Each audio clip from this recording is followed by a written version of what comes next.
Hey, thank you guys for being here today. If you're here, you are on our email list from Ministry Pass, and I want to thank you for taking the time to be with Tom and Chad and I. And a little bit about Chad. He's the president of Radius Impact Consulting. He's a former pastor and teacher, and he's also the author of the 90-Day Turnaround for Churches. And then Tom, he's the pastor of High Desert Church in Victorville, California. And he's the author of the book 8 to 15, The World is Smaller Than You Think. And they together created the Laser Church system to help churches get laser focused on their mission. And so I wanted to chat with them today and invite you all together to this table and hear about something that Tom has been presenting and working with for a long time, the Oikos. And so I'd like to introduce, excuse me, you guys and Tom. Say hello to everyone, and let's get rolling on this. I'm really excited to have you guys, and thanks for taking the time as well to be a part of this day. Yeah, thank you guys. It's always a pleasure to talk about ministry, and especially this principle that's become such an important part of our ministries. But thanks for joining us. It's good to see you. Well, guys, I'm Chad, and I just put up a slide here. If you're with us today, I'm going to be mainly the moderator for most of the day today, and we're so glad that you're here. If as we go throughout the day, you're going to learn about a principle called Oikos, O-I-K-O-S. No, it's not yogurt. It's something much greater than that. And if, like me, it's going to bless your socks off, and I'll be telling you about that in just a moment. But go ahead and be sure to post on all of your social media, whether it be Twitter or Facebook. You can use the hashtag Oikos or the hashtag The Great My Mission. And as we go through the teaching, if Tom says something that you really liked, be sure to give him credit at Oikboy Tom. Okay? That's a great Twitter handle. Yeah. We're going to be going back and forth from our computer to high-definition cameras today, and the high-def cameras is going to take a lot of bandwidth. So what we're going to ask that you do is that you'll turn everything off that's operating in the background, including any email systems, Skype, iTunes, or any other programs. And this is such an important teaching that we want you to maximize it. We want you to get every ounce of goodness. So we're going to ask that you silence your phone, close your door, and take some time to discover some new strategies that literally may change your life, change your ministry, and hopefully change the world. If you haven't downloaded the workbook yet, you can do that. It's in the email that we sent you. There's a link to that, and a little bit later on, I'll be putting a link in the chat room in the chat room as well. We want you to stay to the end of the class today. We have actually several bonuses for you. One of them is the 7 Steps to Moving Church Members from Consumers to Promoters. Tom put this together. It's a great little ebook along with a survey that you can give to the leaders of your church. It's a fascinating little document. We're going to give that to you free for sticking around. Plus, a little bit later, we're going to tell you about all sorts of things we're going to be giving you, just as our way of saying thanks for being part of this training and partnering with us to change the world. Hey, we want you to participate in the chat room, so jump on board in the chat room and tell me, how many of you see a regular flow of first-time guests? You see a regular flow of first-time guests. How many of you see that? If you do, just go ahead and fill up the chat room. A regular flow of first-time guests, that's what we're looking for today. And how often do you struggle, or do you struggle, trying to balance evangelism and discipleship? Do you struggle with that balance? Let me know that in the chat room. Do you have an intentional outreach strategy? An intentional outreach strategy. You know, so many times our churches grow, but sometimes when they grow by accident. Well, what we want to help you do is figure out how to be intentional about that. So I'd love to know if you have an outreach strategy. Alonda says, yes, we have a regular flow. Brian says we have some people coming, but it's very minimal. Julia says, no, I don't have an intentional outreach. Ryan says, oh, yeah, I do. David says, no. All kinds of people, you struggle with the same exact issues, just like I do, as Pastor Tom does as a pastor, Justin, you know, when he was a pastor, is we want to reach people for Christ, but sometimes we just don't know how to do it. And because of that, we're not all happy with the results. So fill up your chat room on a scale of 1 to 10.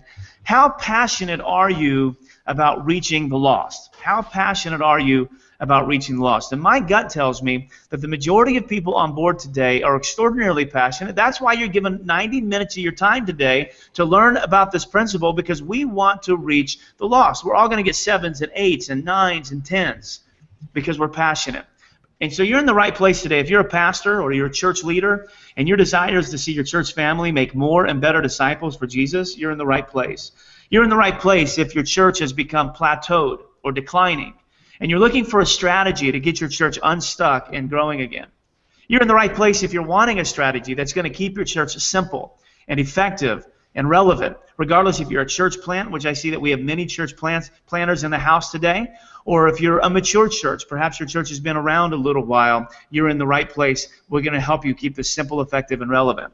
You're in the right place today if you still believe that the Great Commission is the mission of the church, and you're looking for a way to get your church family laser focused on that mission.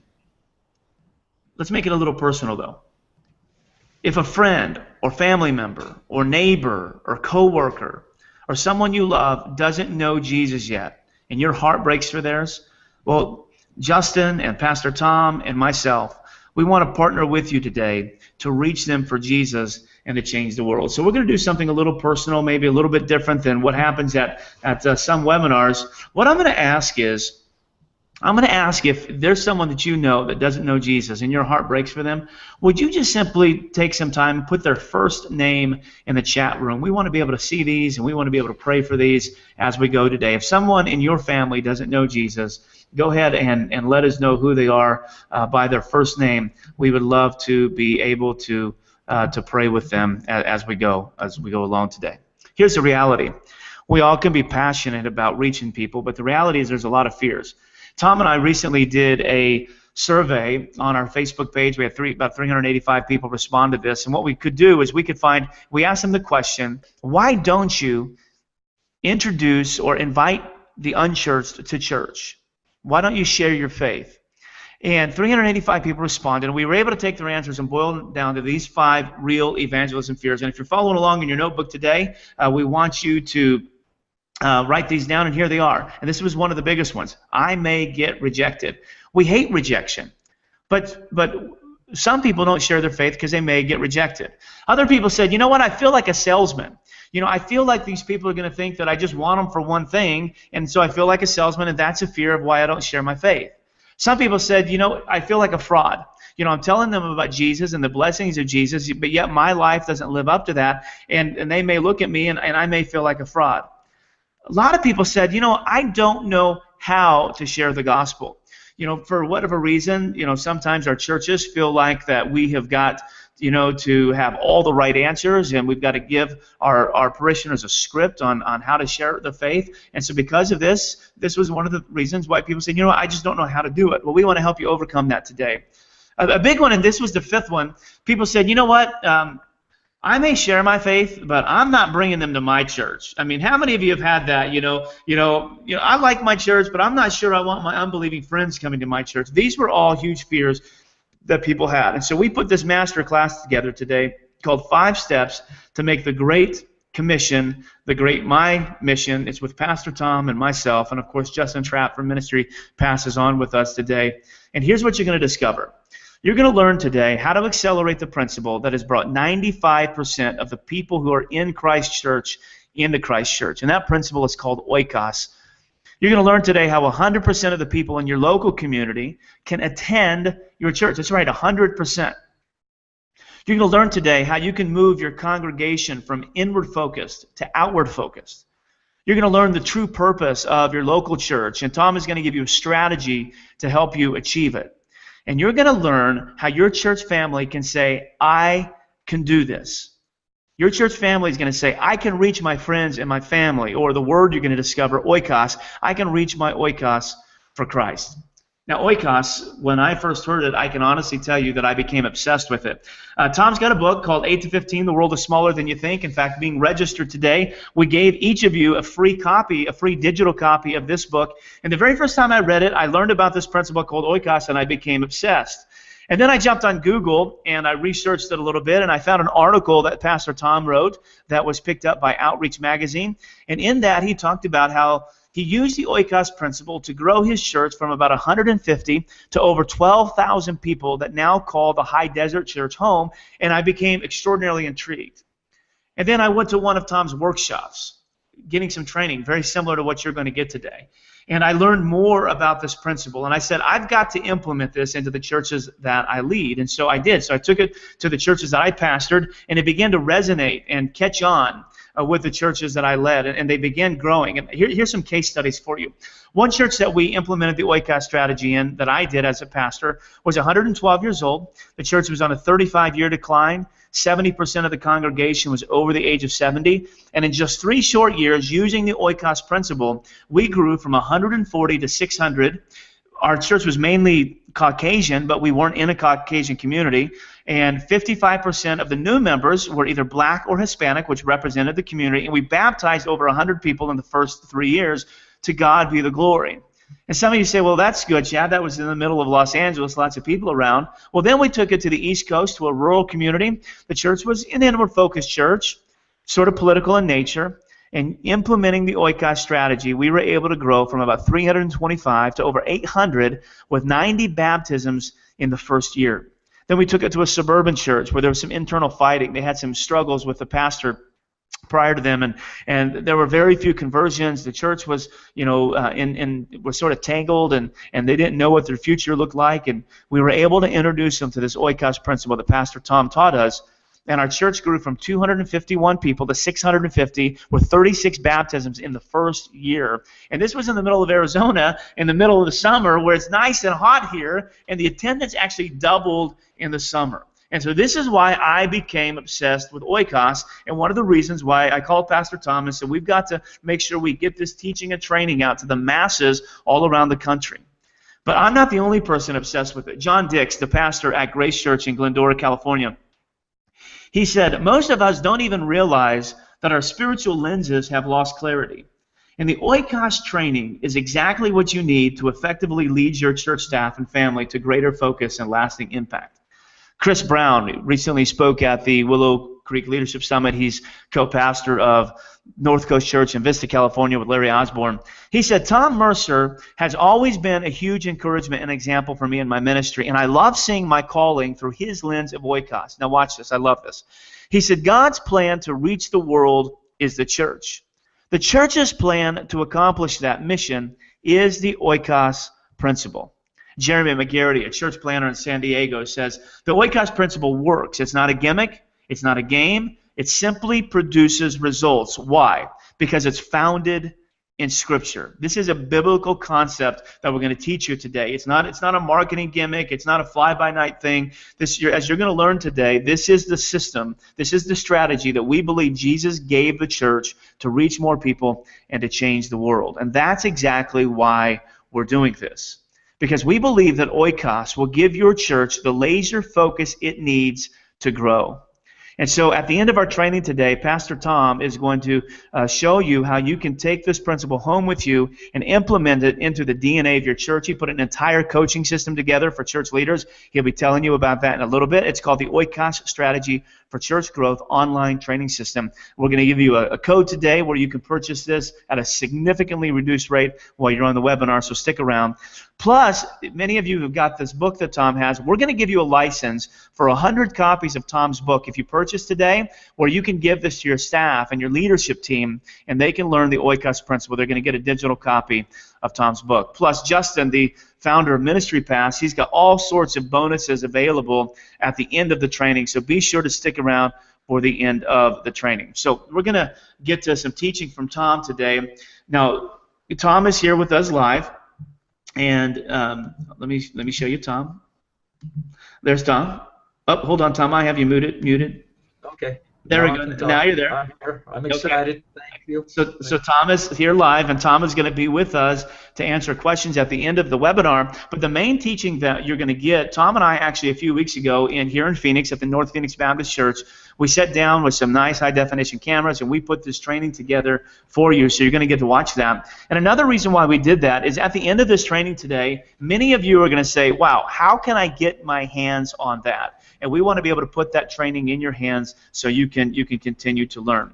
So before we get to Tom's training, we're going to invite you to turn off your mobile phone, remove any distractions, download the workbook if you haven't done that yet, and we're going to ask that you pray and ask God to teach you something today that will transform your life and ministry. And speaking of praying, Tom, why don't you lead us in prayer today? Glad to. Thank you, Chad. Father in heaven, we are humbled to think that you would include us in your plan to reach the world, to use us at all. Sometimes I think we slow you down more than provide any assistance whatsoever. So thank you for allowing us the great privilege of being a part of the greatest initiative in the history of mankind, and that is the redemption of humanity from our sin. Lord, I thank you for these people that we've seen listed on this little chat area, Lord, where name after name after name that we know personally, people need Jesus. And I pray that the encouragement that we share today might actually be catalytic in bringing them into your kingdom. But the thousands of names, Lord, that are in our hearts that we didn't write down, we know that you died to save them. We know that you love them. And would you use this time to bring us to that point where we're doing all that we can to allow your Holy Spirit to move your church forward. We commit this time to you, Lord, and thank you for it in Jesus' name. Amen. All right, here's a little video about the coaching that you're going to get, and then we're going to get right into the teaching. Meet Henry. Henry pastors a small church and wonders how he's ever going to reach more people and get his church to grow. One day, while surfing the internet, Henry came across the Laser Church evangelism coaching strategy and learned about a concept called Oikos. He heard Tom say that an Oikos is made up of 8 to 15 people God has supernaturally and strategically placed in your life, and that he wants to reach them through the one thing they all have in common: you.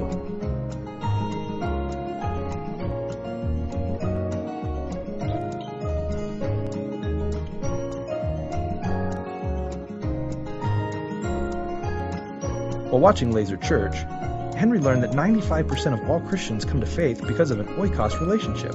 95%.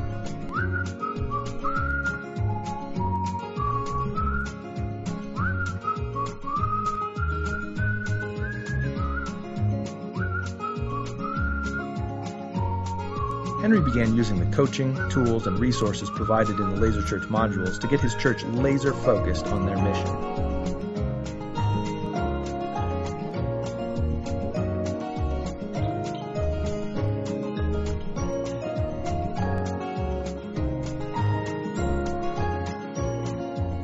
The result? People were baptized, lives were transformed, and the church began to grow.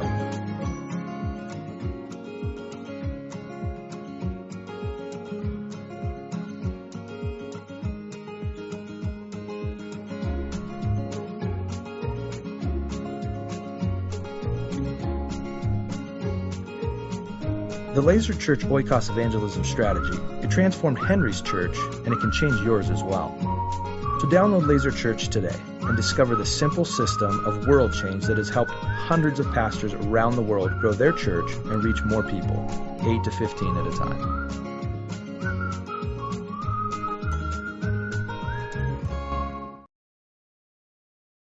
We're privileged to be joined by Tom Mercer, the pastor of the High Desert Church up in Victorville, California, and he's the author of a couple of books, 8 to 15, The World is Smaller Than You Think, and Common Sense is the New Brilliance.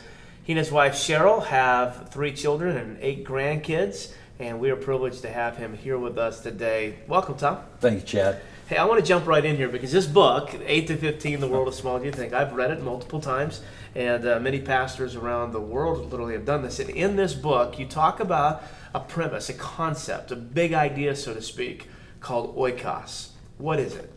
Oikos is a Greek word that refers to a group of people. Actually, the word can refer to 2 things. It can refer to an actual physical house, or it can refer to the people who live inside of that house. And the house picture that the Greek word paints for us is the group of people that we do life with on a regular basis.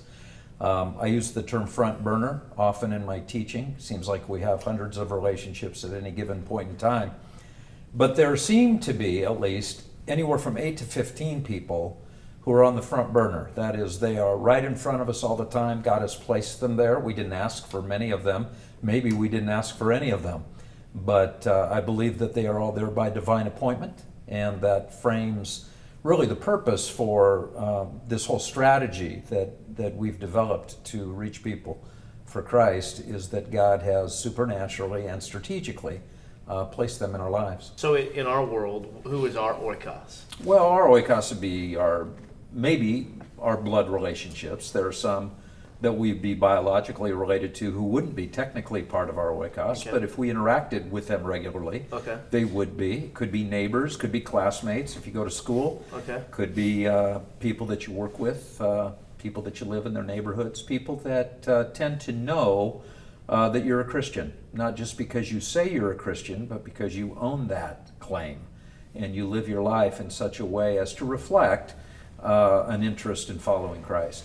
In a couple minutes, we're going to come back to the management aspect of how we can manage our oikos. But before we do that, why is oikos? How did this become such a big deal in your personal life? You know, when I was a youth pastor, this is long before we went to the high desert, but as a youth pastor, I had a very, very small youth group, and I was just cutting my teeth in vocational ministry. And my senior pastor asked if I would go to a seminar led by Dr. Win Arn, and I went along with my senior pastor where Dr. Arn presented the Oikos principle. And I was taken aback, again, by how simple it was, how powerful it was. I was bothered by the fact that I hadn't heard it before, because it seemed like such a logical idea and such a biblical idea. I had grown up in a pastor's family. I had attended Bible school and seminary. I was involved in church leadership vocationally, and yet that was the first time that I was confronted with the idea so clearly. Right. So after I kind of worked through the resentment of not having the opportunity to have heard it sooner, I got on board very quickly, began applying the principle with our youth group, which blew up in a good way. It grew very rapidly. We spent a number of years there in that youth ministry, and then when the Lord opened the door to come to the high desert and serve a small desert community church, as the senior pastor, I did the only thing I really knew to do and had learned to do, and took the Word of God and dovetailed it with the Oikos principle, and we began to grow and enjoy the ministry that He's given us there for over 30 years. You talk a little bit in your book how Oikos is not a program, it's not a system, but yet it's a set of lenses that you see your world through. Talk a little bit about that. Yeah, you know, I wear glasses now, as you can tell, and for 40-some years I didn't, and I didn't need to for most of that time, and then finally I gave in to my wife's encouragement, because she could see that my eyesight had diminished sufficiently to go to an optometrist. And I remember after, you know, the optometrist placed these lenses on the bridge of my nose, having the opportunity to see clearly again for the first time in a long time. And I realized at that moment that it's funny how your vision can dim and you don't even recognize it. Right. Until you see clearly for the first time. Right. That's what the Oikos principle was for me. In fact, I called Dr. Arn my spiritual optometrist, Okay. because he helped me see things that I had lost sight of, and I think that the church had lost sight of. And Jesus gave us the principle. I think the church grew so rapidly in the first century because of the principle, and for whatever reason we abandoned it and began to develop our own evangelism programs. Right. And have paid the price for it. We don't see Oikos. I don't see Oikos as a program. It's not an evangelism program. It's not a department in a local church ministry. It is a paradigm. It's a perspective. It is, as you say, a set of lenses that you put on and you see your entire life through. And you see ministry differently. You see your schedule differently. I read the scriptures differently. I teach the scriptures with a heightened sense of clarity, I believe, because of what the principle has provided me. Now, in your book, as I was reading it, you talk about oikos is the foundation for two English words, economy and Ecology. ecology. It's actually is the root for many other English words, Okay. but those two, if you put them together, they dovetail together to provide us a pretty clear idea of what an oikos is. Ecology, or oikology, Okay. is the science of interaction of different elements in a natural community. Okay. Rocks, gases, plants, and how they interact with one another. Okay. Economy, or oikonomy, is the sound management of what you have jurisdiction over. And so we think of an economy being financial, which it certainly fits the definition of the word, but it also would describe those things that we have been given stewardship of relationally. Okay. And so when you look at the natural, the oikology side, with the management, the oikonomy side, put it together, and gives you a pretty good idea what an oikos is, just managing the natural relationships that God has placed on the front burners of our lives. Do you think this can give churches clarity on their focus and mission? There's no doubt it can. There are, as I'm sure we'll talk about in a few minutes, there are two sides to the oikos principle. There's the personal side of understanding that people come to Christ most often through personal relationships, and if you want to reach people for Christ, you're going to employ this principle. Okay. But then there's the pastoral side, which is the role of facilitating the personal mission of those who attend our local churches. And so really we've seen this now, after presenting this principle for as long as we have, we see this principle both ways. We'll come back to those perspectives in just a minute, but you talked about attendance at a local church. And it's interesting because doing some research, what we found out was Linda Lowry and Rebecca Barnes put together a report called A Close-Up Look at Church Attendance. And what they discovered was that previously we had thought that about 40% of Americans attended church on any given weekend, but what they found out was actually that number is a little closer to 20%. So not 4 out of 10, but 2 out of 10 actually go to church on Sunday, or typically Sunday morning. Is that a big deal? Well, it certainly is indicative of a lot of things. Primarily, I think it is it's a commentary on what we have decided is the most important metrics in church leadership, Attendance. and that's the weekend attendance. Right. And if you want to use that metric, we fail miserably, because if 8 out of 10 Americans Right. Refuse to come into a building like the ones we preach in and listen to the messages we present, then we are falling woefully short of what God has called us to do. But the church, as you know, Chad, the church is not a place. Okay. The church is not a building. It's not a location. Jesus was very clear that the church is a group of people. Okay. We're the called out ones. Okay. It's not that the world has been called into a building. We, the church, have been called out to the world. And even though 2 out of 10 Americans attend a weekend service, 10 out of 10 Americans know someone who knows Christ. And so the church, the ecclesia, is connected with everybody in this country. So when I look at the way we have developed and grown up understanding church ministry, I see the weekend as a bottleneck. Okay. We expect everything to flow through the weekend. We expect everything to flow through us as church leaders. And that certainly has minimized the potential impact of the church. And so the goal through the Oikos principle, the goal is to give ministry away, to give it back to the people who actually can bring the kind of dynamic back to the church that we seem to have lost in our culture. I've read in some of your writings, you talk about the difference between this ecclesia and kirka concept, where the ecclesia is a group of people and the kirka is actually the building, the place, the house of the Lord. Talk to me a little bit about how maybe one of the mistakes, I'm not sure if that's the right word, but I'll use it anyway, maybe one of the mistakes that as church leaders that we make when we're managing the church, we manage the kirka as opposed to the ecclesia, and that may get us off mission. Well, when you put the emphasis on the street address, Okay. then I think it is going to limit your effectiveness. Okay. I mean, statistically that's true. You've taken 80% of the people off the map. Okay. And when Jesus said, and we call it the Great Commission, because it's a great idea, Right.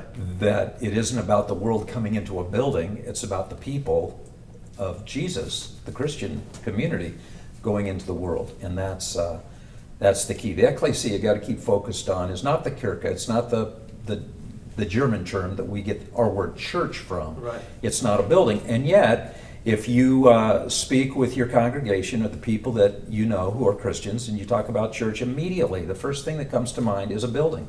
You have a little phrase that you've coined that I read about that I like, and that is, church is not a place you go, it's people you know. Yeah.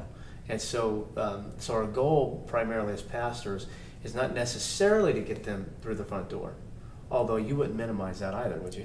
No, I certainly don't minimize it. We hold services. We hold a lot of services. We have 4 campuses presently, and we have a lot of people coming through the doors of those buildings. And yet, the church experience on the weekend is not the church experience that we're looking for. Okay. The church experience on the weekend is to prepare people for the church experience we're looking for, which takes place in the world. If 100% of the people in the United States go to church every day, Okay. because we're the ecclesia, Oh, wow. and you want to use the weekend as your primary metric when only 2 out of 10 Americans go to church every week, Okay. well, when it comes to the whole idea of multiplication, that doesn't make sense. And so that's why we have really locked on to that idea of Oikos, because it does give the opportunity for the church to fire on all cylinders. I want to dive into some of the concrete principles of Oikos. Okay, we know that it's 8 to 15 people that God is supernaturally, is strategically placed on the front burner of your life, that He wants to reach for the one thing all of them have in common, which is you. Right. And you would say that principle, that Oikos principle, that dynamic, has been true with up to 95% Right. of every single person who's ever placed their faith in Jesus Christ. Right. 95%. That's a big number. Well, anytime somebody throws around 95, Right. especially when you're talking about 95 out of 100, you'll get a lot of raised eyebrows. Okay. Because that's a metric that Malcolm Gladwell would call an outlier. Okay. I mean, that's outside of the norm Right. when you're looking at a set of data. Okay. For example, you got 95% approval rating if Right. if you hold political office. Right. Well, anybody who runs against you in the re-election process is like an idiot. Right, If right. you've got 95% Yeah, approval rating, right. or if you have 95% disapproval rating. I mean, everybody ought to get into that race Right. because you're leaving office. Right. I mean, there's no conversation. If you had, if you know, the conversations we have with other pastors is about cancer treatment. If of all of the people who've been healed from cancer, 95% follow the same treatment regimen.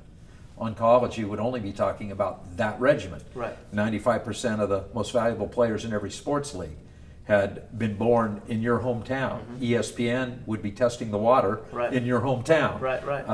That 95 would be the conversation. But when it comes to ministry, even though 95% of the people who are in the family of God are in the family of God because of an Oikos relationship, and yet for some reason we don't see the need to elevate that concept. So yeah, it's a big deal. Is it just ignorance? Do you think pastors are just ignorant to the concept, or what? Why do you think more churches don't employ that principle? Well, part of it is ignorance. Part of it is just not being confronted with the metrics. Okay. When Jesus said in Mark 5:19, "Go home to your own people and tell them how much I've done for you and how I've had mercy on you," He gave that to the guy who'd just been healed of a demon. Right. And the guy wanted to go along with Jesus. Right. He didn't want to go back home. But Jesus told him to go back home to Right. his own people. The word in the Greek is oikos. Okay. It's translated your own people. Right. And so it's not only a principle that Jesus taught, it's a principle that he modeled. Okay. It's a principle that is foundational for building the church throughout the centuries. I mean, 95% of the people who came to Christ when the church was born, 2,000 years fast forward to the church you happen to lead or I happen to lead today, the principle has never lost its dynamic. Okay.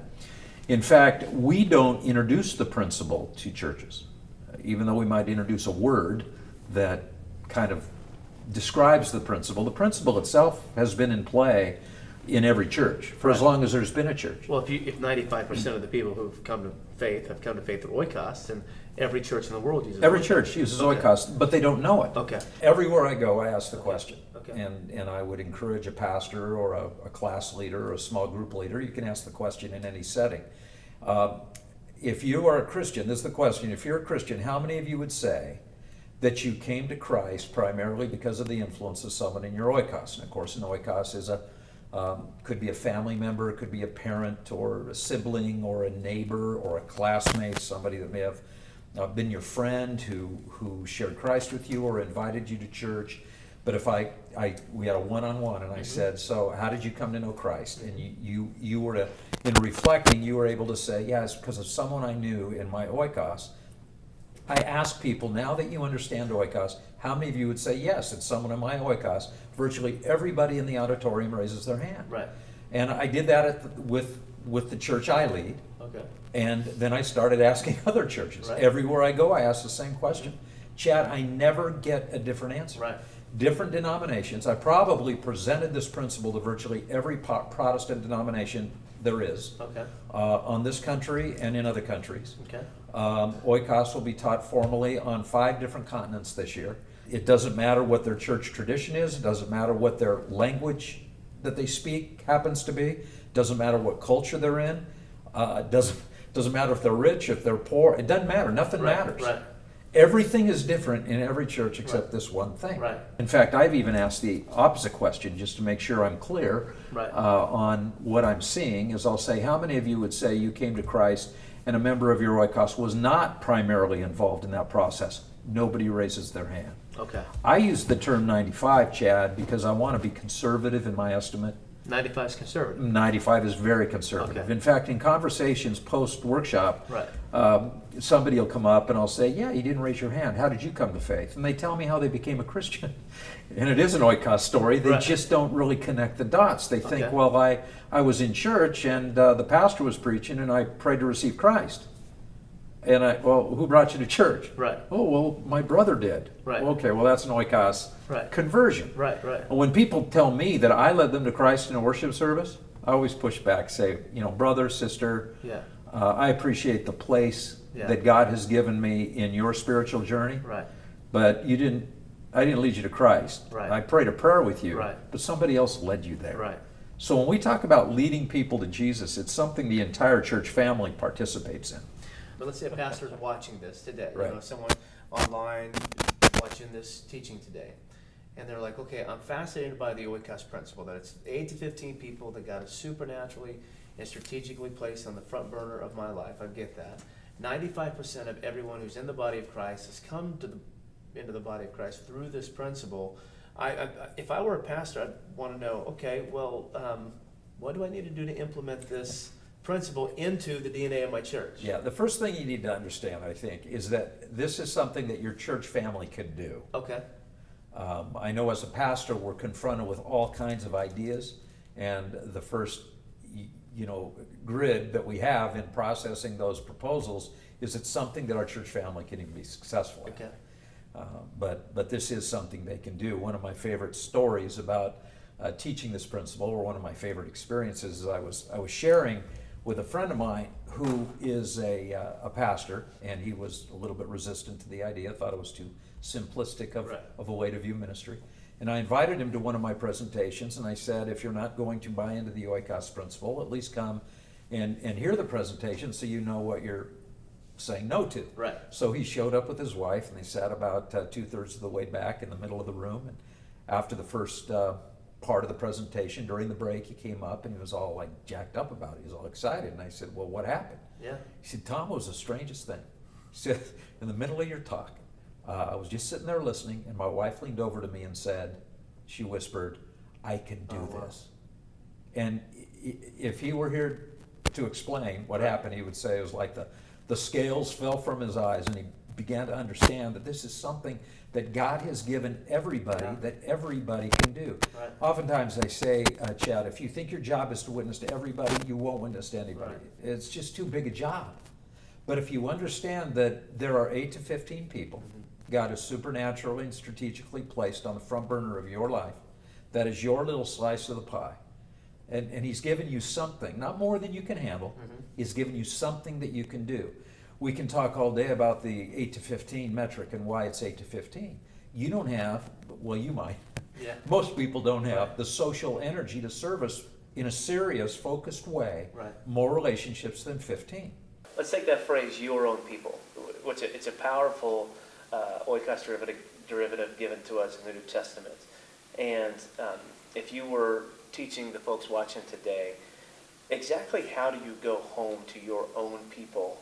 I think in your book you call it the Oikos Challenge. Break this down. There's five steps to it. Well, nothing is new to the basic idea. Okay. Share Christ with your family and friends. Right. But there's never, at least for me, there was never presented a clear strategy for what that looks like. Yeah, for me growing up, it was soul winning, right? You had to go knocking on doors and confronting people that you didn't know, and that was. And how'd that work out for you? Yeah, not very well. I'm through all the counseling now. Yes. Yeah. No, it's just, it is what it is. I mean, Right. that's the way we grew up. I've never heard anybody in a public setting or Right.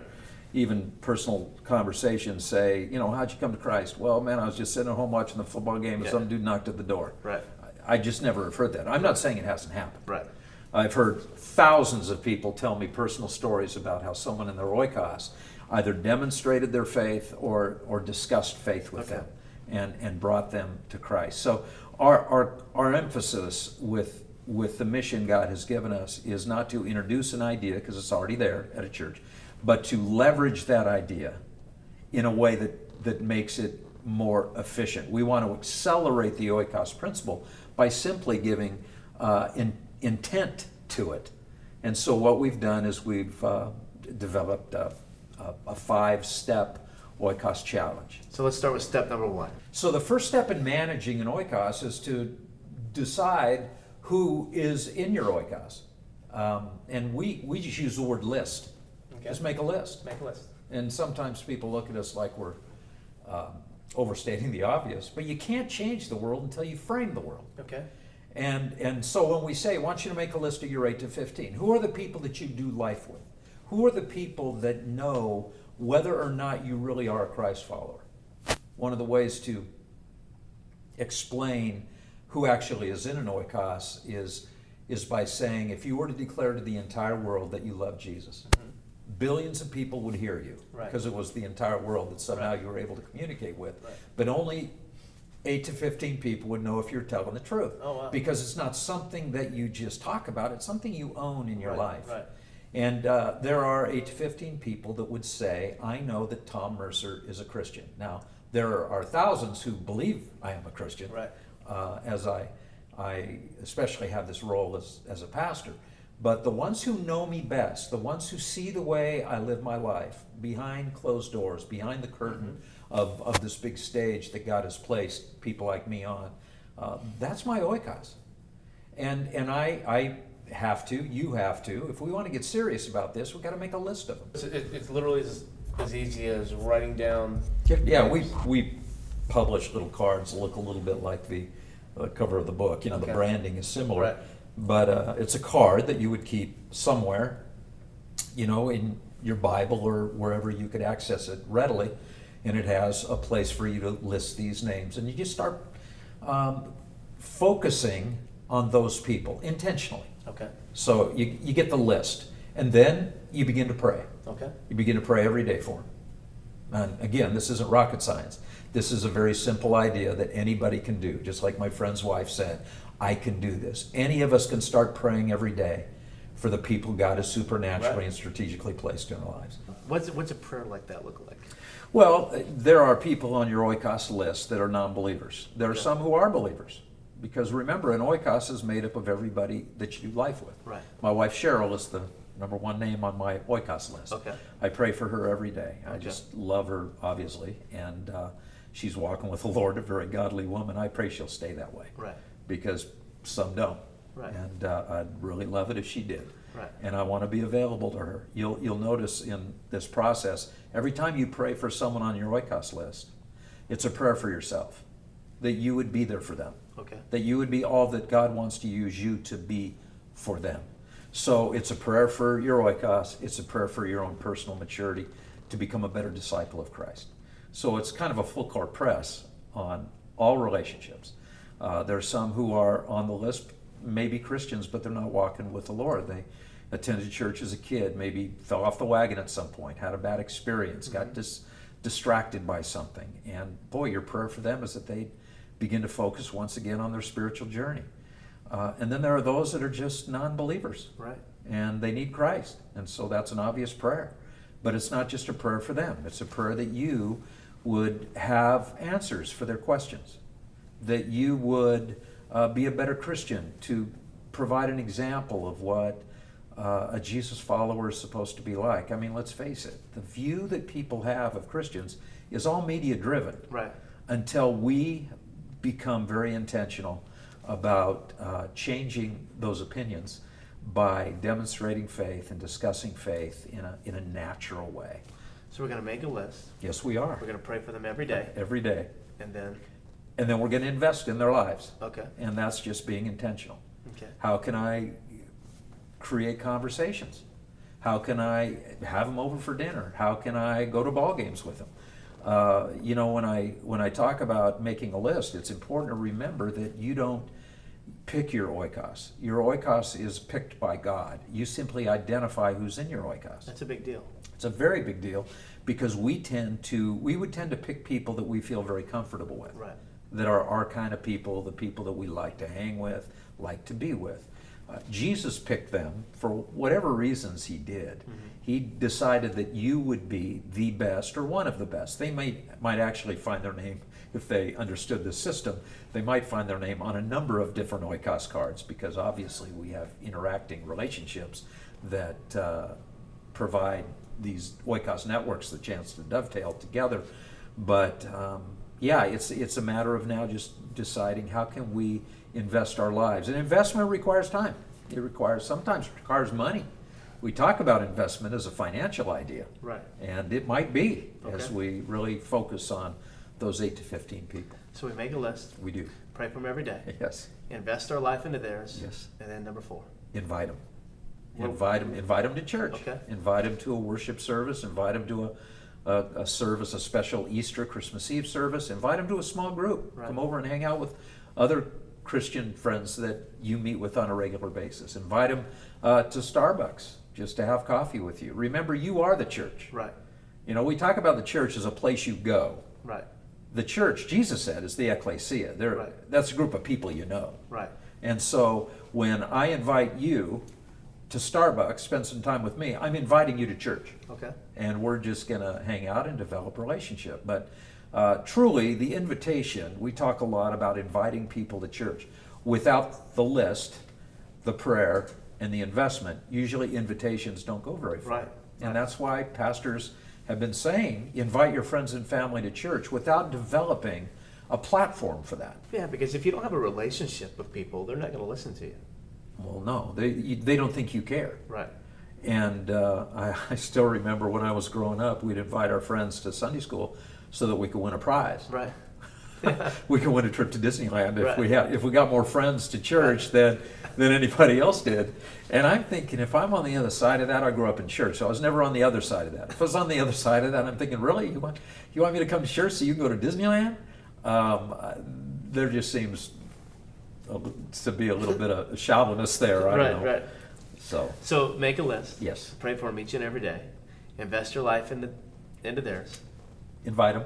Invite them to Right. church, and then Well, the last one is prepare. prepare. And Okay. and I know that when we go to church on the weekends, and we go to our worship service, our small groups, we get involved in ministry by expressing the gifts, spiritual gifts God's given us to minister to the body of Christ.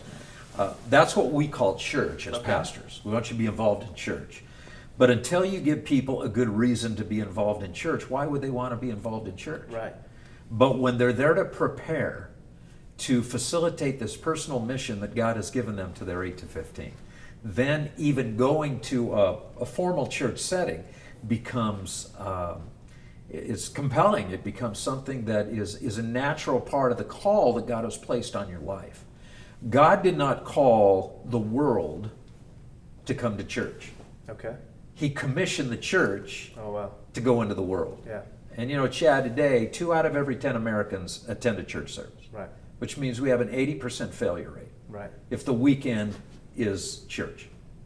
100% of Americans go to church every day because they interact with people who are believers, who are Christ followers. Okay. And so I'm just thinking in terms of, metrics. What's the most effective way to grow a church?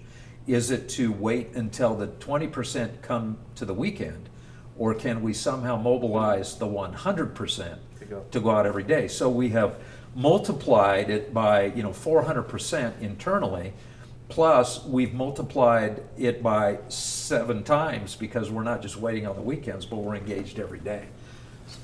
Now, I could see this, that number 5, being prepared to be used by God. I could see some Christians saying, well, I don't know enough yet to engage my oikos, and they can move that prepare up to the number 3 spot. So I'll make a list, I'll pray from every day, but then I'm going to prepare, and we're going to prepare, and we're going to prepare, and we're going to prepare, and we're going to prepare, and we're going to do this, and do that. Next thing you know, you never get around to them, right? Sure. Do you experience that a lot? No. No?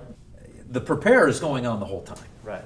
Like if we're saying that prepare is going to church and just becoming better at doing this mission to your oikos, it really is something that's laying the bedrock for 1, 2, 3, and 4. Okay. So you're preparing while you're listing, while you're praying, while you're inviting, while you're investing while you're inviting.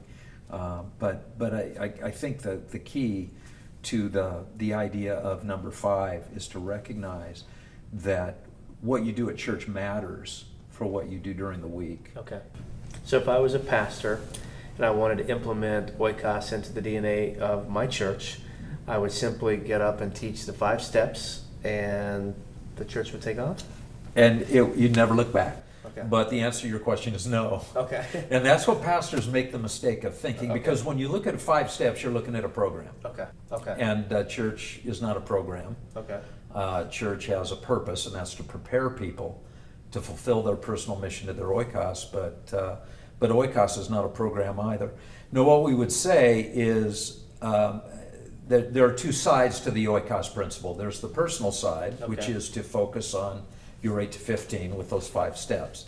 And we do train people intentionally at a lot of different levels to pursue those five steps, to pursue their oikos, focus on their oikos. But then there's the pastoral side, or the Okay. church leadership side. Okay. And I would say that pastors acclimate to this very, very quickly. I was asked by a friend to provide a list of pastors who heard the principle presented at one of our workshops that didn't like it or resisted it. And I honestly couldn't come up with a list, Really? because pastors love this idea. But the problem is they see invite your friends and family to know Christ, but now we have a word to call it, and that's Okay. all it is. Okay. But you can't give people a challenge without taking ownership yourself as a church leader. So pastors got to do it. Well, not just do it personally. I would say Okay. we can talk about that as Okay. well. This is something that you model for your church, certainly. But churches are not built for oikos. Churches are built for pastors to do primary ministry. Okay. Churches are built for weekends. That's why I say the weekend service and the pastoral office can be bottlenecks to changing the world. Now, I'm not saying they're not important. Our weekends are important. I'm a pastor. I would like to think there's some important to Right. what I do. Right. So our pastors are very important. But the most important thing is that people take ownership of the mission. Okay. And we talk all the time as church leaders, as pastors, about handing the mission off, but we really don't want Right. to, Right. because we have become dependent on them looking to us for everything. We have become dependent on them coming into our buildings on the weekends and hearing us preach, because that gives us self-worth. That gives Right. us a boost in our personal esteem because we're successful. Mm-hmm. And so we love large crowds. We want more and more Right. people to come on the weekends. I don't even care if people say, I can hardly wait to come back to church next weekend. That is never my intent, that people would want to come back to church the next weekend as their what fuels them as they leave the auditoriums that we teach in. I would like for them to say, not, I can hardly wait to come back next weekend. I would like for them to say, I can hardly wait to get to work tomorrow. Okay. I can hardly wait to go to school tomorrow, because there are people I've been praying for that need to understand what I heard today. Now I have another piece of information that can better prepare me to reach my 8 to 15. I can hardly wait to get to them in order to apply this information. So there is a purposeful church, but most churches are not structured for that kind of a purpose. And if you're a pastor and you cast vision, I would simply ask, what good is your vision if the structure at your church doesn't support it? Okay. There is really nothing new about oikos. Invite your friends and family to church. Right. I mean, what's new about that? Right. which is why a lot of churches never see this principle catch fire in their church, because you continue to issue the same mandate, share Christ with people, but you don't develop a structure at your church to support, the personal mission that people I could have. see that happen because, if a pastor gets up there and he teaches these principles, there's got to be some evaluation on behalf of the pastor to evaluate, would someone actually want to invite their oikos to our worship experience? Right, and that has fueled a lot of conversations, Chad, Right. about making our worship services better, Right. or more seeker friendly, Okay. which I'm all about. Okay. I think that we do need to do what we can to remain relevant, at that level. On the other hand, it's not just making your church services better. It's making Oikos the primary focus of your mission. Okay. We, have developed this laser church resource for pastors. I call it a diet regimen for churches. Okay. Because churches aren't healthy, they're fat. Okay. They've given their parishioners too many things to eat, too many things to do. Churches have ballooned in terms of programs, emphases, and they do everything, so they're really not doing anything. Okay. They've gotten to the point, I think we have gotten to the point where we have to begin to focus on the Great Commission. The Great Commission is great because it's the only one Jesus gave us. Right. And Jesus said, I want you to go and make disciples and bring people into the kingdom of God, and we're gonna make this thing, we're gonna set this thing on fire.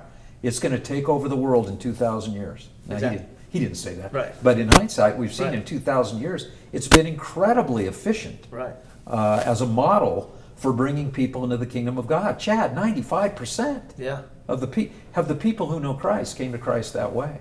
So we just got to focus on it, and be very specific about what we expect from people. We call it a partnership at High Desert Church. We want to form a partnership. We don't have membership; we have partnerships, Right. where people can partner with Jesus. It's not just a mission; it's a co-mission. Right. We become Christ's partner. We partner with our pastor. We partner with each other because we've all been called to the same ministry. We've all been called to the same mission, and that's bring people to Christ. The only difference between us is you have 8 to 15 different people than what God has given me. Yeah, right. And you think churches need a laser focus on that mission? Absolutely. I tell the story of my grandson. I was babysitting him when he was just like 3 years old, and it was Pops and little Cade. So I'm over at my daughter and son-in-law's house babysitting their son, my grandson, and he starts jumping on the couch. I said, hey man, you can't jump on the couch. And he kept jumping. I said, Cade, you gotta stop jumping on the couch. If your mother or father were here, they would not let you jump on the couch. And he said, yes, they would. And I said, they would? And I said, Cade, your mother would let you be jumping on that furniture right now. He said, yeah. I'm thinking to myself, man, I raised that girl. There's no way on God's green earth that she would allow that. So finally I said, tell me the truth. She'd let you jump. And you could see the look on his face change. And he said, well, when she's not in the room, she lets me. But when she's in the room, she doesn't let me. And of course, where was his mother? She was not in the room, right? Right. So she, in his little way of seeing things, let him jump on the couch. Why do I share that? That's the way it is with the Oikos principle. When Jesus was in the room, Right. this is what he taught us. Right. But then he left the room, and we've come up with all these ideas for bringing people to Christ. 2 out of 10 Americans are coming to church. Right. I have a lot of fun with pastors when I present this principle, but I say, okay, you're at this conference for a reason. Right. You are following your own programs Yeah. to bring people to Christ. So how's that working for you? Yeah. And if it was working, you wouldn't be here. Right. So why don't we just go back to what Jesus taught us from the very beginning? Go home to your own people, Right. and tell them what I've done for you and how I have had mercy on you. Well, that's really the call of the church, is to prepare people for that mission, for them to go home to their oikos and tell them what God has done for them and how he's had mercy on them. You've written this book. Thousands of people have purchased this book.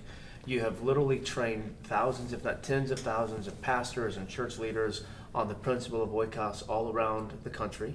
You now have got a brand new system out, an online system called Laser Church, the Oikos strategy for church growth, on how you train leaders. You've got a small group curriculum that you have created and developed. You've got one for the members of a church called the Everyday Joe's Guide to World Change. You've got more than just a little bit of a beta test here. Right. Pastors who have tried this concept onto their church, what are pastors saying about how effective is it?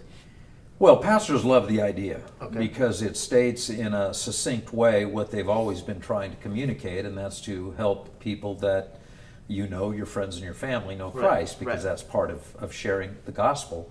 Always has been part of the message of sharing the gospel. The pastors have deployed for their congregations. So really what the Oikos principle does, it gives you a language to speak Okay. that your church family can latch onto and begin to elevate the idea to a point where it becomes part of the natural conversation in that particular local church. Pastors, they love it. They sit in the workshops or hear it presented, and they come up after we have conversations, and they're ready to go. Actually, when this whole thing began for me, I have a full-time job at High Desert Church, Right.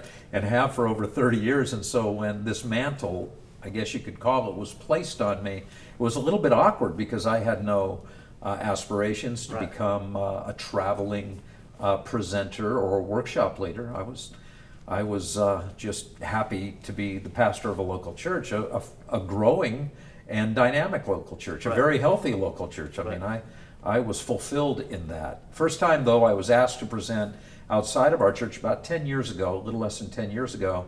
And after I presented the Oikos principle, I had hundreds of these pastors and church leaders say, "Do you have a book Right. so we can take the conversation home?" And I said, "Well, no, but I'll email you my membership class notes," because Yeah. that's all I had, and I did. Okay. But it reminded me that there is a need, and it would be helpful if there was a pretty simple explanation that we could put in book form, which we did. And then pastors said, we need a small group curriculum, get our small groups talking about it. So we generated that. We did all these things in-house. We weren't that sophisticated, and even to this day, we're just kind of making this up as we go, because Right. now pastors, years later, are getting back to us saying we love the idea, but it's just not catching on with the church family. Right. And in those conversations, and man, we've had hundreds of them, we recognize that pastors have some work of their own to do. Okay. Because it doesn't matter, Chad, if you've got the most amazing vision for your church like ever, if the structure of your church is not designed to support the vision, your vision is worthless. Okay.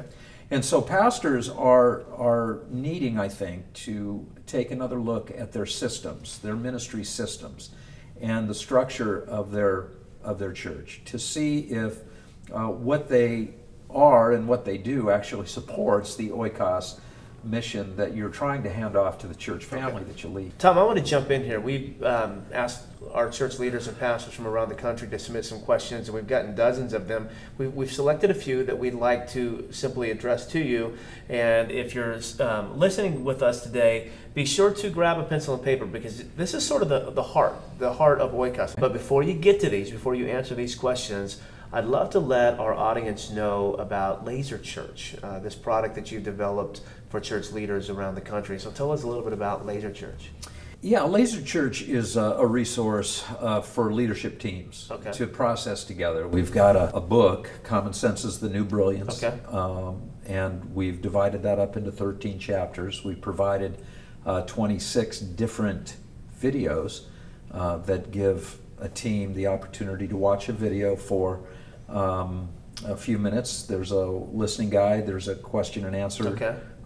guide, and so it should be a pretty good conversation. But 26 gives you the chance to have a conversation for 6 months if Oh, you wow. have a meeting every week. And Right, that was the intent, Right. to just help a group of leaders get started. Church leaders are very intuitive people. Right. They're very smart people. Right. Sometimes they need a little encouragement maybe to get some ideas. We all do.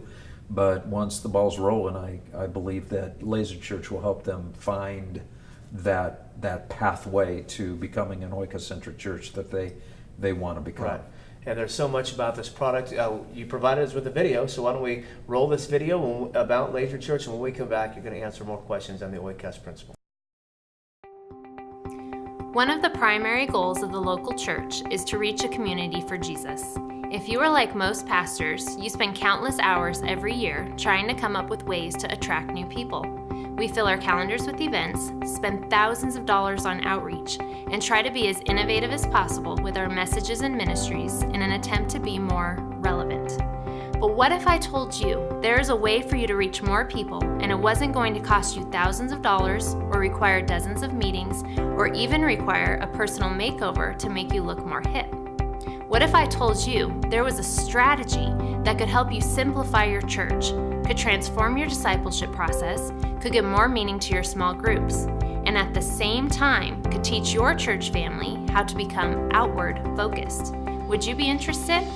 Hi, I'm Danette, and I want to introduce you to the Oikos strategy for church growth. Most people think the word oikos means yogurt, but it is actually a Greek word that means household or family or circle of influence. And it is through an oikos that 95% of all believers since the very beginning of the church age have come to know Jesus. 95%. In fact, it is probably an oikos relationship that led to your becoming a believer. In the Oikos strategy for church growth, you will learn that a typical oikos is made up of the 8 to 15 people whom God has supernaturally and strategically placed in your life, and how God wants to reach those people through the one thing they all have in common: you. This is the simplest but most effective idea that Jesus ever gave us to bring people into the kingdom of God. We want to show you how you can help your church laser focus on that idea, which we call the Oikos principle. Hundreds of pastors around the country are now using that principle to transform their churches and communities.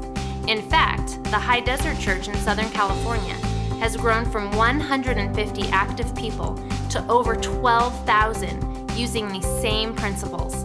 And their lead pastor, Tom Mercer, will be sharing what he has learned on his journey as an Oikos-centric pastor. Now, there are no promises that your church will have that type of exponential growth, but one thing is for sure. When a church gets laser focused on their mission, amazing things can happen. At Laser Church, we are committed to helping you and your church reach more people. So we have packaged these training sessions in a simple, step-by-step sequence to help you and your team embrace this dynamic principle. There are video trainings you can use to teach your entire team, materials that you download and print to help make the training portable, dynamic interviews with some of our country's most respected church leaders, dozens of done-for-you resources, and practical tips for immediate implementation. We are so confident that these trainings will transform your church. We are offering a 7-day free trial for you to test drive the system. You really have nothing to lose, so I want to invite you to continue to check out this site and then join the Laser Church team and hundreds of other pastors around the country in learning the Oikos strategy for church growth and reach more people, 8 to 15 at a time. That was the Oikos principle. Wow, Oikos principle. Tom, thanks so much for sharing that. Let me get you guys off of a mute here in just a minute. But my question to everyone in the room here is, what did you think? What did you think of this dynamic principle? Were you blown away like me when you learned that, the Oikos is the 8 to 15 people that God has supernaturally and strategically placed in our life that He wants to reach, through the one person they all have in common, which is you. And Oikos is the 95% of the people who are in the body of Christ are actually there because of an Oikos relationship. And we learned that the role of the church is to equip and to prepare its members, its ecclesia, to reach their 8 to 15. And as Tom said, Oikos is the simplest and most effective strategy that Jesus gave us to reach more people and to change the world. And if your people are anything like the ones that I've led, They say, you know what, the Great Commission, it's my mission. And so my question to you as pastors and as church leaders is, why did you show up today?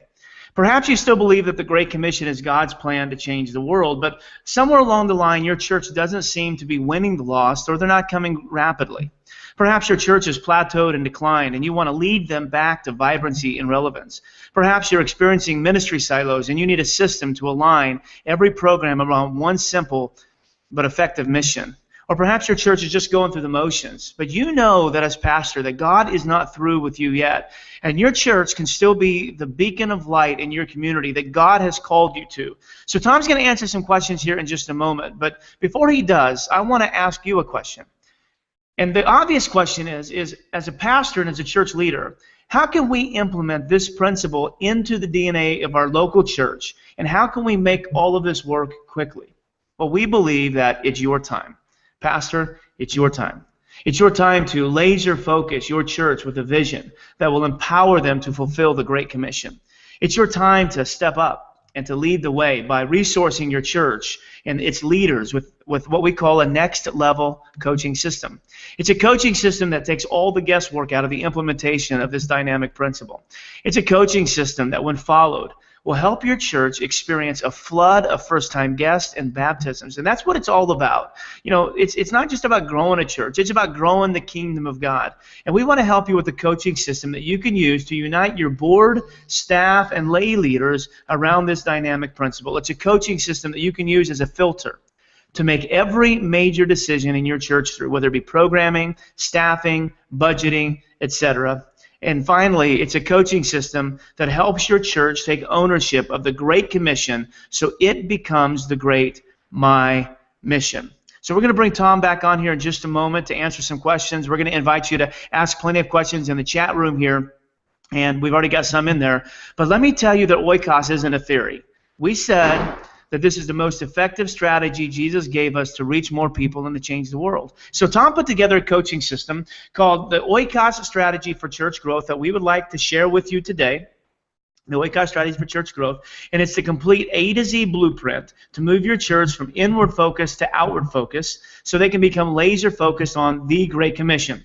It's 100% online. It's a digital product. It's available today. And let me tell you some of the pastors who are going through this. Why I'm going to go ahead and display the offer here. And we lost Tom, so Tom, if you can come back. We're going to go ahead and display the offer here so you can see it. But Bill Stafiri says 6 Easters ago, we had about 500 people show up. We were averaging about 300 people on a weekend. And because of Oikos, this last Easter, we had over 1,600. And I can't tell you how many conversations were the result of people saying that I brought him or her off of my 8 to 15 list. Tim Brown, Executive Director of Growing Healthy Churches, says the Oikos principle not only helped the churches I pastored to remain outward focused, but now I personally observe how it transformed congregations all over the nation. Dr. Crawford from Real Life Church says his entire church body is built on the Oikos principle, and this is God's plan to reach the whole world, and it's working here in our world. Jeff Wheeler, pastor at Central Baptist Church in Sioux Falls, South Dakota, says the Oikos principle has brought clarity, focus, and simplicity to our ministry model, and it's created a common language for our church and galvanized Christ's primary method of changing the world. So here's what you're going to get today, and then we're going to get to some Q&A. If you get the Oikos Strategy for Church Growth, you're going to get a 167-page training manual. You're going to get 26 teaching videos, done-for-you resources. We've traveled the country interviewing some of the best pastors around the country on evangelism and how they reach men and how they reach young people. All those trainings are in there.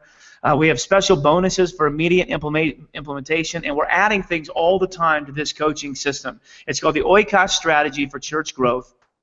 And what you're going to get is you're going to get the complete Oikos strategy. You're going to get all the training now. It's 100% online, and we can make it available to you. Because you stuck around to the end, you're all going to get this special bonus. Plus, here are the other bonuses you're going to get. In addition to the training, you're going to get your board on board training. It's a weekend workshop that Tom does, and we've got it on video. You'll be able to show this to your board to implement the DNA quickly.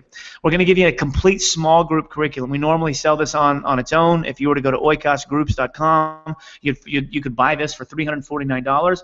But Tom's just saying, hey, let's just be generous. We want to help these churches as much as we can, so we're just going to throw it all in. We're going to give this to you today as well, and he's going to give you a license for 100 digital copies of his book, plus the Everyday Joe's Guide to Reaching Their 8 to 15. This is for your church members, so they can sort of understand Oikos. There's an ebook in there called The Common Sense Guide to World Change. Helps them write out their testimony. It gets them a digital prayer card, and there's a devotion guide in there as well. That's a $1,500 value. And Ministry Pass is stepping up today as well and saying, hey, we want to help, be a part of this. And Justin, their leader, is saying, hey, we want to be able to encourage people to jump on board as well. So Justin, why don't you tell us what Ministry Pass is throwing in before Tom answers some questions today?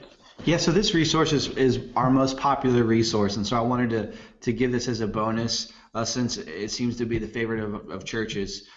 We've had about 4,000 churches utilize our resource in the last 18 months, and this is the most popular one. And what it is it's a sermon calendar of 52 weeks done for you. So we give you the framework for your sermon series. We give you the framework for your sermon. So we don't give you transcripts, but we do give you the big idea of the message, the topics discussed, the passages you can use, and then also extended talking point ideas, usually 4 or 5 for each sermon. And so we give that to you. So it's a framework, content framework, and then we give you all of the media that you need for preaching and promotion. So literally the entire year, if you want, you've got all of your sermon content already pre-planned, and you've got all the media that you would ever need to promote your sermon series. So that's our sermon calendar. It's called the Storyteller. It's a topical sermon series calendar. And you sell this for $2,297, and we're just going to give it to you today as a bonus if you jump on the Laser Church system. Very generous. Thank you, Justin, for that. So my question is, are you ready? Are you ready to laser focus your church on this world-changing idea? So many of you are asking, well, what's the cost?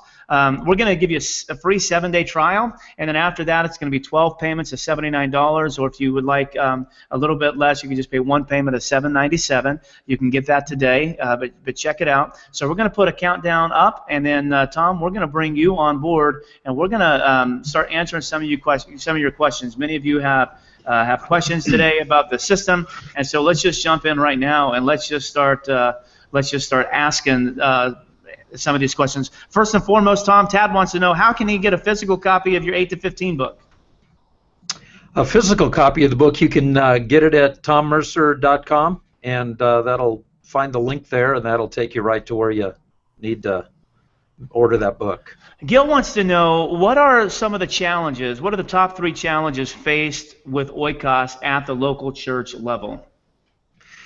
Well, there are a couple of sides, as I mentioned in the interview, a couple of sides to Oikos. One's the personal side, one's the pastoral side, but so much of this depends on our leadership as pastors. I think when we use the term, I'll think of a couple here, maybe not 3, but let me give you, first of all, what it means to lead somebody to Christ. When we talk about that, we train people to lead people to Christ. We're only giving them a very small part of that process. Leading someone to Christ in our church most often means what do you say to people to share the gospel, to actually articulate the gospel. But leading people to Christ is a process that can take years and maybe even decades. Occasionally people will tell me that I led them to Christ, and I have to correct them. I do it graciously, but I didn't lead them to Christ, because more often than not I'm meeting them for the very first time. And when they explain what they mean by that, what they mean is that I was praying a prayer that they internalized at the end of a service. And I opened the door to the kingdom of God, but I didn't lead them there.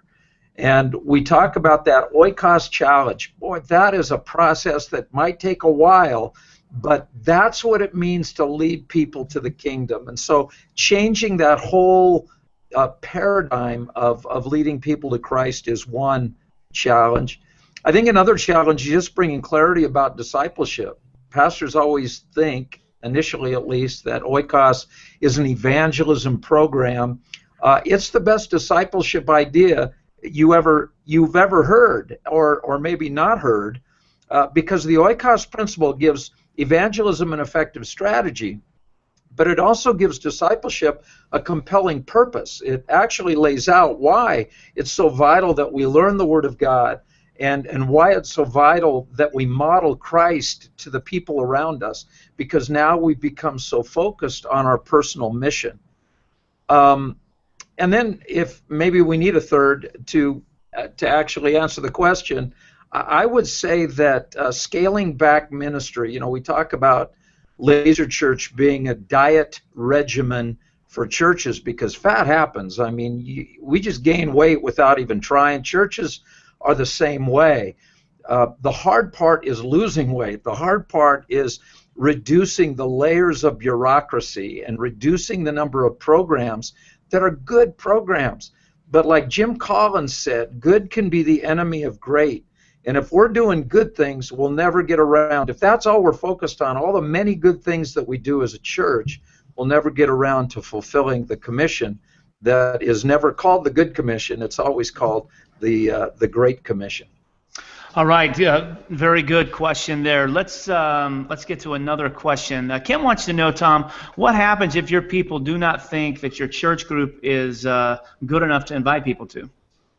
Well, I mean, there's a process of trying to make it so, but that's what I say. There's the personal side of Oikos. That book, the first book that we wrote, 8-15, The World is Smaller Than You Think, it really is designed for someone who has the support or actually has no support by their local church, because we still can have a vital mission to our Oikos even when a church is not supporting that mission. But Laser Church, once again, I know I'm sounding like I'm selling a product here, but that's what so much of the content of this system is how our churches can become better on focusing, can become more meaningful in our worship, more meaningful in our small groups, more meaningful in even the roles that we encourage people to fulfill. People will do anything if you give them a good enough reason. And when pastors ask me why they can't get people to come to church, my answer is really simple. You haven't given them a good enough reason. When Jesus told the disciples, you can fish for the rest of your lives, but if you follow me, we'll change the world together. I'm telling you, the text tells us they dropped their nets and they followed him because Jesus gave them a great reason to follow him, and we just need to give people a better reason to attend church, and so much of what we're trying to provide pastors is a way to develop that kind of a church. Love it. Very well said. It's the Oikos strategy for church growth. It's a coaching system for churches and leaders. We've got a countdown on, and here's what expires at the end of the countdown. You're still going to be able to get the Oikos strategy for church growth. We'll send you an email with a link in it, and you'll be able to get it at that $79 rate per month, or $797 one-time payment. You're going to get a 7-day free trial so you can jump on board and test it out. We ask that you're ethical. We have intentionally just given you access to all of it because we want you to test it out. But what we do ask is that you not take advantage of it. Don't go in there, download everything, and then cancel. That would be unethical. So we're asking you on your honor system to go in and check it out. And if you truly don't believe that it's going to help you, then cancel in the first 7 days and you won't be billed. But if you do think it really helps you, we encourage you to take this. And we're throwing so many bonuses in, the 7 ways to move customers, the Everyday Joe's Guide, the Get Your Board on Board training, and the full small group curriculum over and above the training. So one person was asking if we could see a sample of this, and a little bit later, Tom, if it's okay, I actually may show just a little bit of the video for those who want to watch it. Absolutely. I may show you the first module so you can see how quality. We hired a crew out of Hollywood to film this. It's beautiful video. It's all well done, top-notch, top quality. You'll be proud of it. It's graphically designed beautifully, and it's easy to implement into the DNA of your church. So go ahead and jump on board. You can click that link that's on the screen right now. Let me make sure that it is on the screen right now. Yep, it looks like that it is. And you can get started now. 7-day free trial, $797 or $79 a month. And if you jump on board, let us know in the chat room. We want to celebrate. With you. Lillian wants to know, what are the 5 evangelism fears? Lillian, in just a moment, when the countdown, I'm not having any luck with my countdown. When the countdown turns off, I'll give you those 5 evangelism fears here in just 1 moment, so I can pull them up on my PowerPoint. Tom, Mark wants to know, what's the way to use this in student ministry? Well, actually, I began using this in student ministry. I was a youth pastor prior to coming to the high desert. I know I don't look that old, but it is true. I had a youth group that was very small. You could count the number on a single hand. And that's when I learned about the Oikos principle and began implementing it. And we just started identifying a few of the kids that the few kids in our youth group who they knew in their high schools, and started to pray for them, and we started to see this principle blow up in the youth group, and actually there was hundreds of kids in that ministry that came to faith. You implement it in student ministry exactly the same way you implement it with adults. You recognize that every student has 8 to 15 other students that God has supernaturally and strategically placed in their lives, and you get them to accept the Oikos challenge and see what happens. We do have some of our trainings with the Laser Church system that talks about children's ministry, youth ministry, and adult ministry, and building core values into your church that actually affect each and every ministry that you have in your church. It's the Oikos strategy for church growth. They want to know what the 5 evangelism fears are. And the 5 evangelism fears are: 1, I may get rejected. 2, I may feel like a salesman. 3, I feel like a fraud. 4, I don't know how to share the gospel. Yeah. And 5, hey, I may invite them, but I'm not inviting them to my church. That's it. Those are the five big fears that we discovered in the Oikos process. So, well, You know, Chad, I don't know if it's okay to just jump in without a question being asked, but I do know that there is this element of fear that drives people away from the idea of evangelism. It also drives them away from the idea of discipleship. But people are just afraid. The people who attend our churches are afraid. They're afraid to share Christ with others. And part of it, it's not that they don't love people. It's not that they don't love their church. It's not that they don't love the Lord. I think one of the questions that I saw on the chat room was about cliques. Is this kind of a clique-esque approach to ministry because it's Oikos? Cliques, that would probably describe most churches because they're inward focused, and they just want to hang out with each other because they're comfortable doing so. But it isn't, again, that they don't love people. It's that they're afraid. They're afraid of failure. They're afraid because they don't know what to say. They're afraid because they don't have an outgoing personality. It's fear that dominates churches. And one of the beautiful things about the Oikos Challenge is all across the board, children, young people, and adults, they understand those concepts and they think to themselves, we can actually do this. This doesn't take a seminary degree. This doesn't take, it really doesn't take anything except intent. And then a commitment to preparing to become better and better and better over time at fulfilling that challenge. More questions, but I want to know if you guys want to, we can make this happen. If you want to see a sample of the video, I can actually play the first module for you. It's only 8 minutes long. If you guys want to see that, let me know in the chat room. Tom, let's answer the introvert question. What happens if you're an introvert and sharing the gospel? Well, I think Jesus understands that most of us are introverts. Chad, you and I have had, because we're good friends, we've talked a lot about ourselves in our conversations to one another and how God has wired us. And I'm probably as big an introvert as there is listening to this webinar today. God put me in a situation where I need to kind of overcome that because I speak to large groups, but I'm introverted naturally. But that's the beauty of the Oikos strategy. To compensate for the fact that we don't have an outgoing personality, Jesus gave us an incoming strategy. And Oikos solves the introvert problem. It's cold evangelism, the approach to and we use cold evangelism to refer to sharing Christ with people that you don't know. I could totally get somebody saying, that's just not me. But the good news is, that's not how most people come to Christ anyway. So God is bringing people to us. We don't have to be outgoing. Tom, I have a question, if it's okay, Chad. Yeah, go ahead. Yeah, I have a question, Tom. Actually, 2 questions. One, how long does it typically take to implement the Oikos system? And what are the challenges that you've seen churches, the common challenges that churches experience as they implement? Yeah, that's great questions, Justin. We're in this for the long haul.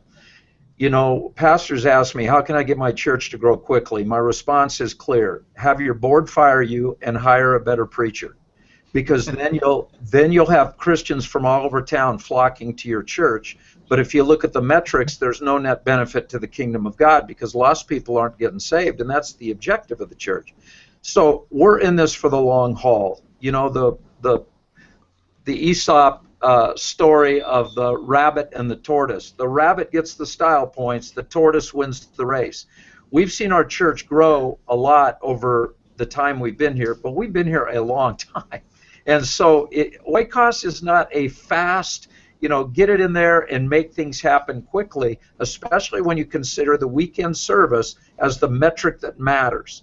It does matter, but it isn't the only one or even the most important one. It's something we've elevated, I think, to our own, really, it has become a problem for the church because we've elevated it as the best metric out there. It does take a while, and I would say it's a commitment to years, and that's, to your next question, Justin, that's why pastors struggle with it, because it's not a quick fix. And then it required losing weight, if you want to use that analogy. Losing weight requires incredible discipline. And man, you become healthier and you're happier when you're successful, but getting there can be really hard. And even kind of bringing back those layers, the two words program and bureaucracy, bringing those back into a simple form of ministry is the greatest challenge. When I talk to church planters, I ask them, what's the most exciting time in your ministry as a church planter or as a pastor? They say right at the beginning. The beginning was the most exciting time because all they had was passion and the gospel. It was so simple and it was exciting. And then a terrible thing happened. They got resources, they got money, and they began developing layers of all this other complexity that robs us of our joy, distracts us from the main mission, and keeps us from fulfilling the call that Jesus placed on the church. And as you can see, I get pretty passionate about this because I believe so much that the simple church is the most effective church.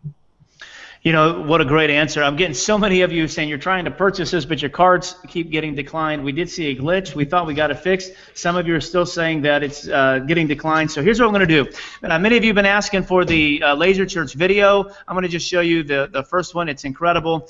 This is just I just pulled one out. There's no rhyme or reason. The whole thing is 9 minutes and 44 seconds. You're going to love this video. So I'm going to play this for you so you can see what you're going to get on the other side of the Laser Church training. And then what we're going to do is, while this is playing, I'm going to make sure that everything is fixed so you guys can get it. If something happens and you guys are trying to purchase and you can't, just simply send me an email and we'll get things taken care of. But here's the video. You're going to love it. This is Module 1 of the Oikos strategy. Remember, you get 26 of these teaching videos. Even if I had in my possession the one thing that people needed more than they needed anything else, without some kind of delivery system to take this to them, what good would it be?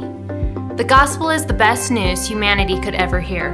Simply put, people need Jesus more than they need anything. But as great as that message is, it still required a delivery platform, and the one God designed is framed in the Great Commission. The vehicle that God strategically designed to bring the message of redemption to all of humankind is the church. But research tells us that only a small fraction of Americans regularly attend one. That would be a problem. Or is it? Church leaders have been attempting to invent solutions to this problem for decades.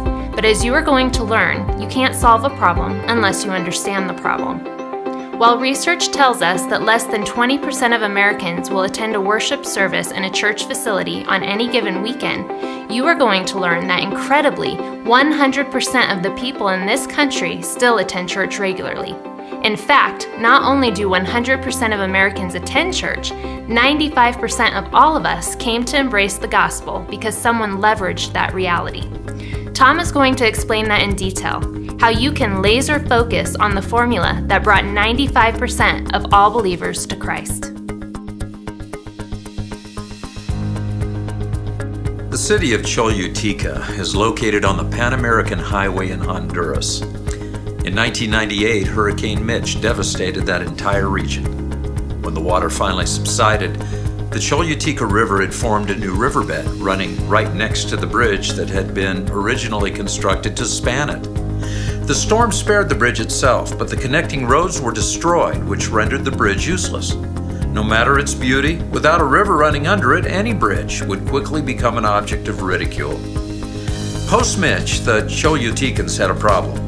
They had an irrelevant bridge on their hands. Now, two strategies were proposed to make it relevant again.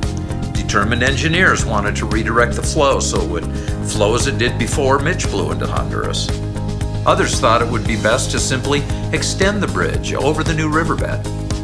So what should it be? Redirect the flow or extend the bridge? Well, now decades later, neither has happened. Like the Cholutecans, we've got a problem on our hands. The church's voice in our culture has become increasingly muted. The communities we want to reach have changed. Our neighbors drive by our church buildings, but they don't stop. Once respected and engaged, most local churches now stand as monuments to the past, irrelevant and ridiculed. Toward the end of the last century, two strategies were proposed to make it relevant again. One strategy focused on redirecting the culture back to what it was before the winds of relativity and liberalism blew into our society. That strategy is being pushed by determined Christian legislators who work tirelessly in the political arena on our behalf. The second strategy challenged us to extend our vision through more leadership development, innovative programming, which continue to be the dominant themes at most of our regional and national church leadership conferences. So what should it be? Redirect the flow or extend the bridge? Well, decades later, both strategies still active, but neither seems to be working. After everything we've invested in politics and leadership, we continue to struggle to get the world to come into our churches. Rebecca Barnes and Lindy Lowry recently gave us an up-close look at church attendance in America, and they reported that less than 20% of Americans regularly attend church, half of what the pollsters report. Among others, they cite respected sociologists C. Kirk Hathaway and Penny Long Marler, whose research indicates that the actual number of people worshiping each week closer to 20% instead of the 40% we thought were coming, which was a number based on older, well-circulated poll numbers. The discrepancy has been attributed to what pollsters call the halo effect, which causes people to answer poll questions influenced by what they think they should be doing, not on what they're actually doing. But the bottom line is this: if our goal is to fill our church buildings, we're doing even worse than we thought.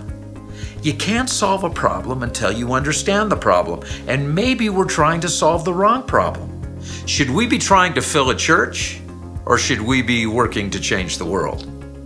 We might want the communities we live in to come into the churches we lead, but is that really our primary objective? Or even the metrics we should be using in evaluating the success of our movement? In the New Testament, the English word church comes from the Greek word ekklesia, and it refers to a group of people. But actually, our word church is derived from the ancient German Kirche, which designates a location. Now, I'm not suggesting we change the word we use to describe the groups we lead. Maybe we just need to remind ourselves that the Great Commission was not given to the unchurched. It was given to us.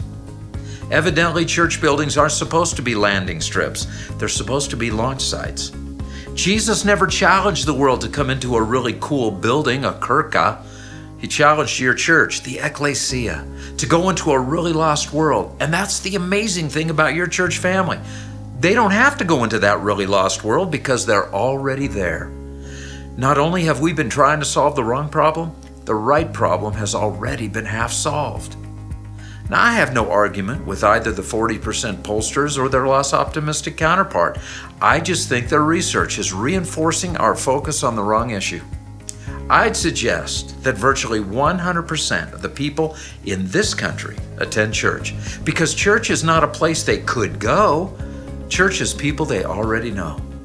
So the people who live in your community and don't yet know what a personal relationship with God looks like, and will not be attending a worship service in your church building or my church building this weekend, well, those people will still have the chance to see the power of Jesus demonstrated every workday, every school day, every single day this week.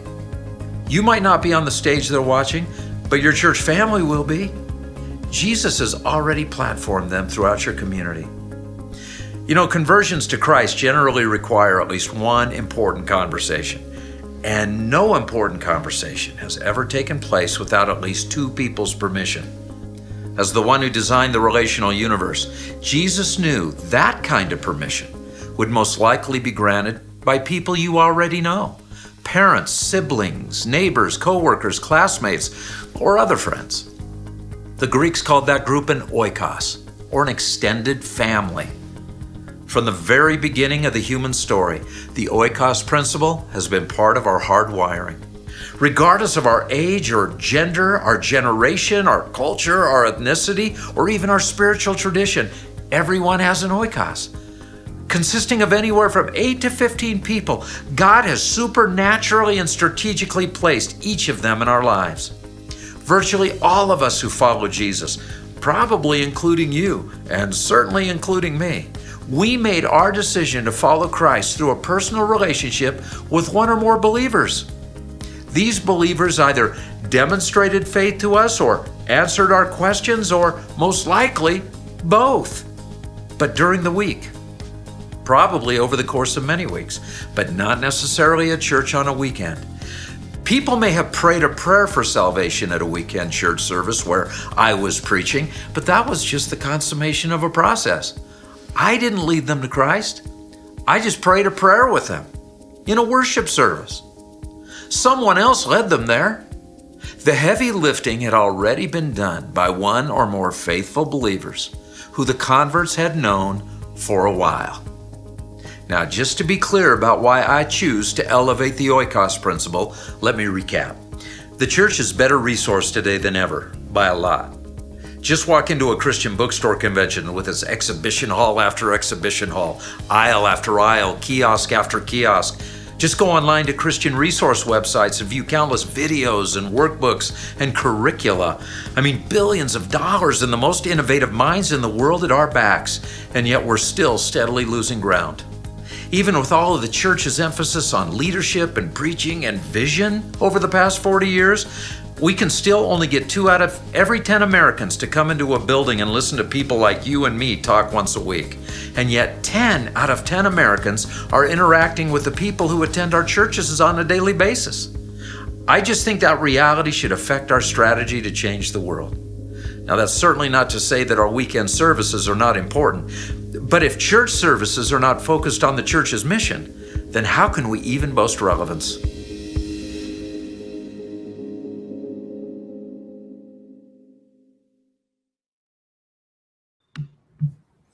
Wow, so that was pretty nice. I hope that you enjoyed that video. Tom, you did pretty good work on that. So that is the Oikos strategy for church growth, and hope that you are encouraged by this teaching today. And Tom, thank you so much for all that you did. So don't forget. Pleasure. Thank you. We're going to leave the offer on the screen right now, and in just a few minutes, you're going to get an email for us. If you didn't get it, please jump on board right now. We know there were a couple glitches. We got all those worked out and figured out for you. It's the Oikos Strategy for Church Growth online coaching system. Get it today at this discount. You can get it after today, and if you just go to the regular website, laser.church, unfortunately, it's $99 a month. We're giving you a significant discount at $79, plus we're throwing everything in, from the Oikos small group strategy to the Get Your Board on Board training to the Everyday Joe's Guide, which is a $1,500 value, where you're going to be able to put Tom's book into digital copy in the 100 folks' hands of your local church. Plus, you're going to get the Ministry Pass, 12-month system. That's incredible. That's a $2,300 value. Something I didn't mention with this as well are the other little bonuses. Tom's got a couple sermon series inside the system for you that you'll be able to use to get Oikos into the DNA of your church. But also, we're just an email away. If you need us, we're going to give you our email address. You can feel free to email us, and Tom and I both will email you back personally. We don't have secretaries or assistants who do this. He and I do this. So we want to partner with our churches literally all around the world. Well, hey, I want to thank everyone for being a part of this today. I want to thank Justin Trapp and Ministry Pass for helping us Thanks, get the Justin. word out, as we try to change the world. I'm going to stay on board for a little bit. If you have any questions, feel free to shoot me an email. And don't forget, pick up the Oikos strategy for church growth. If you love this and you've got some people that would want to watch it, we're doing this again on Friday, 4 p.m., and you can Justin is going to send the link out via email a little bit later on today. And 4 p.m. when, Chad? 4 4 p.m. p.m. what time zone? On Friday Eastern, 4 p.m. Eastern on Eastern. Friday. You can just simply oikostraining.com/ministry pass will get you into this particular room. But hey, I want to thank everyone. Hope you enjoyed it, and hope this was a blessing to you. God bless you, and we'll see you next time.